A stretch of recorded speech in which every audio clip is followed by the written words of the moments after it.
السلام عليكم ورحمة الله وبركاته. جبنا لكم فيديو جديد مع مهرة. النهارده نزلنا أرض التدريب تاني.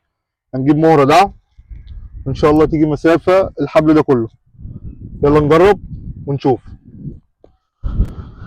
بسم الله. تعالى يا مهرة انزل.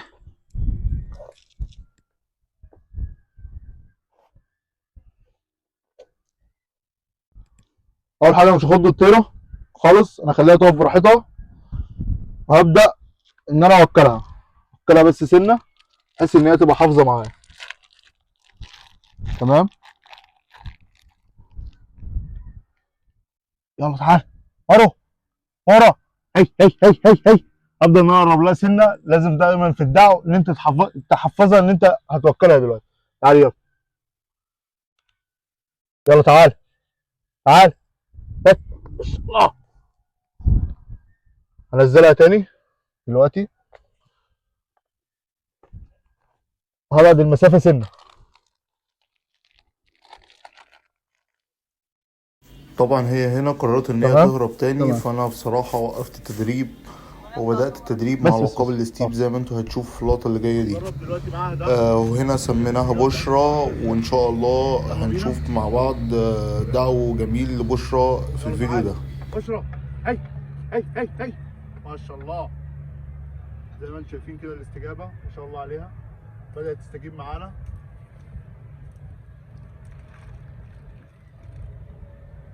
يلا تعالى. اشرب. هي. ما شاء الله على بشرى. انا عايز اقول لكم ان مهره ما عملتش كده، بس ما شاء الله بشرى الاستجابه بتاعتها بقت اعلى. هنجيبها ان شاء الله انزلي كده يا بشرى. نجيبها مسافه طول الحبل ده نجرب معاها ونشوف. بشرى هي. تعالي يلا. بشرى. هي. تعالي يلا. تعالي. تعالي يلا. تعالي يلا. ما شاء الله. زي ما انتم شايفين الاستجابه بتاعت الستيب ما شاء الله عليها احلى من مهره كمان. هنزلها تاني وهطول المسافه. قرب عليا هنا كده. هطول المسافه. هات الطيره. اشرب. هي.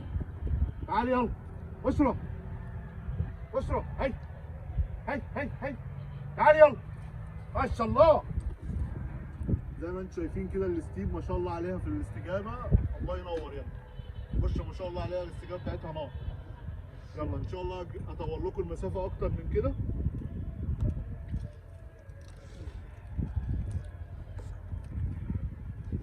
يلا تعالي. اشرب. هي. تعالي يلا. اشرب. طبعا هي برضو عشان بدات تاكل كتير فهي ممكن ما تكونش التركيز معانا، فاحنا هنقرب لها المسافه دي بحيث ان انا اوري لها الاكل. تعالي يلا. تعالي. اشرب. هي. تعالي يلا. اشرب. هي. تعالي يلا. تعالي. تعالي يلا. طب خلاص يا شباب هنوقف التدريب النهارده على كده، وباذن الله نجيبها مسافه في الفيديوهات الجايه، نجيبها مسافه اطول.